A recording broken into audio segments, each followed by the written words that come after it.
ஸ்ரீ பகவத்தையா அவர்கள் எழுதிய ஆகாமிய கர்மா புத்தகத்திலிருந்து 12வது சாப்டர் விதியை மாற்றும் ஆகாமியம். வாங்க கேட்கலாம். விதியை மாற்றும் ஆகாமியம். பிராரப்தத்தை சீரமைக்கும் வல்லமை ஆகாமியத்துக்கு மட்டுமே உண்டு. ஆகாமியம் என்பது நமது கைகளிலேயே உள்ளது. பிராரப்தம் எனும் விதியை வெல்லும் வலிமை நமது கைகளிலேயே உள்ளது. நம்முடைய ஆகாமியத்தை நல்ல முறையில் செயல்படுத்தி கொண்டால் நம்முடைய தீய கர்மாக்கள் எல்லாம் பலமிழந்து நல்ல அம்சங்களே நம்மை சூழ்ந்திடும் நிலை ஏற்பட்டுவிடும். தெய்வத்தால் ஆகாதெனினும் முயற்சி தன்னுடைய மெய் வருத்த கூலி தரும் என்று வள்ளுவர் கூறுகிறார். அதெப்படி தெய்வத்தால் முடியாமல் இருக்க முடியும் என்று நாம் சுலபமாக கேட்டுவிடலாம். தெய்வத்தால் கூட முடியாது, அதுதான் உண்மை. ஆகாமியத்தின் அதிகாரம் நமது கைகளில் மட்டுமே உள்ளது. அதற்கான அதிகாரம் தெய்வத்துக்கு கூட கிடையாது. அவர்களுடைய அதிகாரமெல்லாம் நடந்து முடிந்த சஞ்சித பிராரப்த கர்மாக்களோடு சரி. நடக்க வேண்டுவது அனைத்தும் நம் கையில் மட்டுமே இருக்கிறது. வேடிக்கையாக ஒரு கதை சொல்வார்கள்.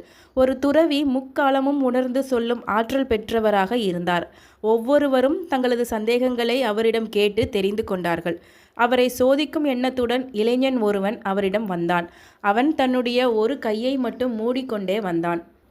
அவன் கேட்டான், சுவாமி, என்னுடைய கையில் எதை மூடி எடுத்து வந்திருக்கிறேன் என்று உங்களால் கூற முடியுமா?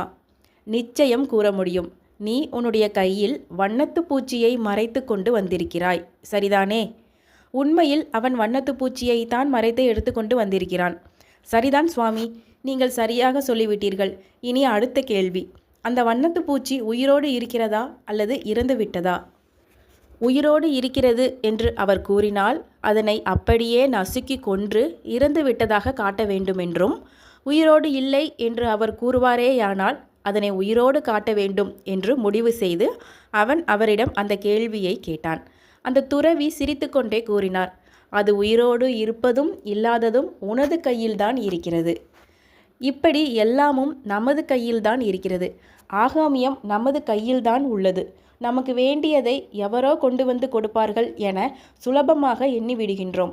விதியையும் மீறி இறைவன் நமக்கு உதவுவார் என நம்பி விடுகின்றோம்.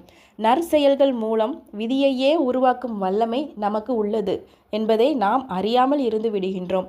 ஒருவர் தன்னுடைய கையில் அழுக்கான பாத்திரம் ஒன்றை வைத்து பிச்சை எடுத்து கொண்டிருந்தார். உண்மையில் அவர் வைத்திருந்த பாத்திரம் சுத்த தங்கத்தால் ஆன பாத்திரம். பல லட்சம் ரூபாய் மதிப்புள்ள பாத்திரத்தை வைத்துக்கொண்டு அதன் மதிப்பு தெரியாத நிலையில் பட்டினியும் பசியுமாக 10 பைசா நாணயங்களை பிச்சை எடுத்து கொண்டிருந்தார். நமது கையில் இருக்கும் ஆகாமியத்தின் உண்மையான தகுதி என்னவென்று நமக்கு தெரிவதில்லை. ஆகவே நாமும் சுலபமாக பிச்சை எடுக்க புறப்பட்டு விடுகிறோம். கடலில் நடந்த சம்பவமாக இதை கூறுவார்கள். கப்பல் ஒன்று கடலில் சென்று கொண்டிருந்தது. எதிர்பாராத நிலையில் கப்பலில் இருந்த குடிநீரின் அளவு வெகுவாக குறைந்து விட்டது. மேற்கொண்டு பயணத்தை தொடரும் முன்பு குடிநீரை சேகரித்து கொள்ள வேண்டிய அவசியம் ஏற்பட்டுவிட்டது. எப்படி அதனை சேகரிக்கலாம் என கப்பல் கேப்டன் சிந்தித்து கொண்டிருக்கும் போது தூரத்தே கப்பல் ஒன்று தெரிந்தது. அந்த கப்பலில் உள்ளவர்களிடம் உதவி கேட்கலாம் என முடிவு செய்து கப்பலை அக்கப்பலை நோக்கி செலுத்த சொன்னார். அந்த கப்பலை நெருங்கும் போதுதான் அந்த கப்பல் அங்கேயே நங்கூரமிட்டு நிற்பது தெரிந்தது. இந்த கப்பலின் கேப்டன் அந்த கப்பலுக்கு செய்தி அனுப்பினார். குடி தண்ணீர் கொடுத்து உதவுங்கள். பதில் செய்தி வந்தது. உங்கள் முழு தேவைக்கும் நீங்கள் குடிதண்ணீரை பெற்றுக்கொள்ளலாம். வாளியை போடுங்கள். வாளியை போட்டால் அது உங்கள் கப்பலை எட்டாது. படகை அனுப்பி வைக்கிறேன். குடிதண்ணீரை அனுப்பி வையுங்கள்.